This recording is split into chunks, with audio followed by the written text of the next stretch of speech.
പൗരത്വ ഭേദഗതി നിയമത്തിനെതിരെ വീണ്ടും ന്യൂനപക്ഷ റാലികൾ നടത്താൻ CPM തീരുമാനം. മുഖ്യമന്ത്രി അടക്കമുള്ള നേതാക്കൾ പങ്കെടുക്കുന്ന റാലിയിൽ വിവിധ മുസ്ലിം സംഘടനകളെയും ക്ഷണിക്കാനാണ് തീരുമാനം. തെരഞ്ഞെടുപ്പിൽ ഈ വിഷയം ഉയർത്തിയാൽ നേട്ടം കൊയ്യാമെന്ന് പാർട്ടി വിലയിരുത്തുന്നു. ന്യൂനപക്ഷ വികാരം പരമാവധി ആളിക്കത്തിച്ച് കൂടുതൽ സീറ്റുകൾ കേരളത്തിൽ നേടുക എന്നതാണ് CPMന്റെ ഏറ്റവും പുതിയ അടവ് നയം. ഇതിനായി പൗരത്വ ഭേദഗതി ബില്ലിനെതിരെ പ്രധാനപ്പെട്ട കേന്ദ്രങ്ങളിൽ റാലികൾ നടത്തും. മുസ്ലിം വോട്ടുകൾ നിർണായകമായ മണ്ഡലങ്ങളിൽ മുഖ്യമന്ത്രി അടക്കമുള്ള നേതാക്കൾ റാലിയിൽ പങ്കെടുക്കും. CPM സംസ്ഥാന സെക്രട്ടറി MV ഗോവിന്ദനാണ് പരിപാടി വിശദീകരിച്ചത്. പൗരത്വ ഭേദഗതി നിയമത്തിനെതിരെ സംസ്ഥാനത്ത് അതിശക്തിയായ ജനകീയ മുന്നേറ്റം രൂപപ്പെടുത്താനാവണം എന്നാണ് പാർട്ടി പൊതുവെ കാണുന്നത്. മുഖ്യമന്ത്രി ഉൾപ്പെടെ പങ്കെടുത്തുകൊണ്ട് വമ്പിച്ച ബഹുജന റാലികൾ കേരളത്തിന്റെ വിവിധ മേഖലകളിൽ സംഘടിപ്പിക്കാൻ പോവുകയാണ്.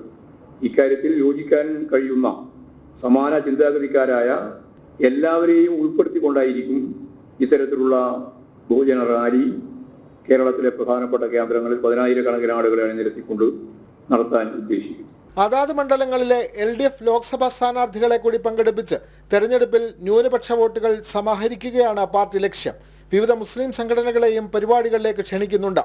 ആലപ്പുഴ, മലപ്പുറം, പൊന്നാനി, വടകര, കോഴിക്കോട്, കണ്ണൂർ, കാസർഗോഡ് തുടങ്ങിയ മണ്ഡലങ്ങളിലാകും പ്രധാന പരിപാടികൾ സംഘടിപ്പിക്കുക. ജനം, തിരുവനന്തപുരം.